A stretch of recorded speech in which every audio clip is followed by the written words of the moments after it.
ದೂರು ನೀಡಲು ಬಂದ ಮಹಿಳೆಯ ಕೈಯಿಂದ ಹಿರಿಯ ಪೊಲೀಸ್ ಅಧಿಕಾರಿಯೊಬ್ಬ ಠಾಣೆಯಲ್ಲಿ ಮಸಾಜ್ ಮಾಡಿಕೊಂಡಿರುವ ಘಟನೆ ಬಿಹಾರದ ಸಹರ್ಸಾ ಜಿಲ್ಲೆಯಲ್ಲಿ ನಡೆದಿದೆ.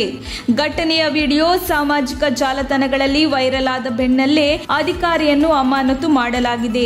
ನವಹಟ್ಟ ಪೊಲೀಸ್ ಠಾಣೆಯ ದರ್ಹಾರ್ ಹೊರಠಾಣೆಯ ಹಿರಿಯ ಅಧಿಕಾರಿ ಶಶಿಭೂಷಣ್ ಸಿನ್ಹಾ ದೂರು ನೀಡಲು ಬಂದಿದ್ದ ಮಹಿಳೆಯನ್ನು ದುರ್ಬಳಕೆ ಮಾಡಿಕೊಂಡಿದ್ದು ತನ್ನ ಶರ್ಟ್ ಬಿಚ್ಚಿ ಮಹಿಳೆಯಿಂದ ಮಸಾಜ್ ಮಾಡಿಸಿಕೊಳ್ಳುತ್ತಾ ಫೋನ್ನಲ್ಲಿ ಮಾತನಾಡುತ್ತಿರುವ ದೃಶ್ಯ ಸಾಮಾಜಿಕ ಜಾಲತಾಣಗಳಲ್ಲಿ ವೈರಲ್ ಆಗಿದೆ. ಠಾಣೆಯ ಒಳಭಾಗದಲ್ಲಿಯೇ ಅಧಿಕಾರಿ ಮಹಿಳೆಯ ಜೊತೆಗೆ ಈ ರೀತಿಯ ವರ್ತನೆ ತೋರಿದ್ದಾನೆ. ಈ ಘಟನೆ ಸಾಮಾಜಿಕ ಜಾಲತಾಣಗಳಲ್ಲಿ ವೈರಲ್ ಆಗುತ್ತಿದ್ದಂತೆಯೇ ಸಾರ್ವಜನಿಕರ ಆಕ್ರೋಶಕ್ಕೆ ಕಾರಣವಾಗಿತ್ತು.